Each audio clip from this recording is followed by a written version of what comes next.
திண்டுக்கல்லில் பேரறிஞர் அண்ணாவின் 117வது பிறந்த தினத்தை முன்னிட்டு திண்டுக்கல் அஇஅதிமுக மேற்கு மாவட்ட கழகம் சார்பில் பேரறிஞர் அண்ணாவின் திருவுருவ சிலைக்கு மாலை அணிவித்து இனிப்புகள் வழங்கி கொண்டாடினர்.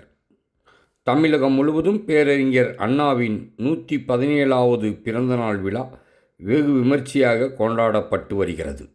இதன் ஒரு பகுதியாக திண்டுக்கல் அஇஅதிமுக மேற்கு மாவட்ட கழகம் சார்பில் கழக பொருளாளரும் முன்னாள் அமைச்சருமான திண்டுக்கல் சீனிவாசன் உத்தரவின் பேரில் கழக அமைப்பு செயலாளர் மருதராஜ் தலைமையில் திண்டுக்கல் மாநகராட்சி எதிர்க்கட்சி தலைவர் CS ராஜ்மோகன் முன்னிலையில் அண்ணாவின் சிலைக்கு மாலை அணிவித்து மரியாதை செலுத்தப்பட்டது.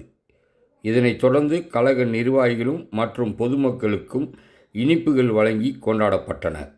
இந்நிகழ்ச்சியில் மேற்கு மாவட்ட அம்மா பேரவை செயலாளர் பாரதி முருகன், மேற்கு ஒன்றிய கழக செயலாளர் ராஜசேகரன், பகுதி செயலாளர்கள் சுப்பிரமணி, மோகன், VT ராஜன், முகமது இக்பால், முரளிதரன், சார்பு அணி நிர்வாகிகள் அண்ணா தொழிற்சங்க செயலாளர் ஜெயராமன், ரவிக்குமார், பிரபு உட்பட பலர் கலந்து கொண்டனர்.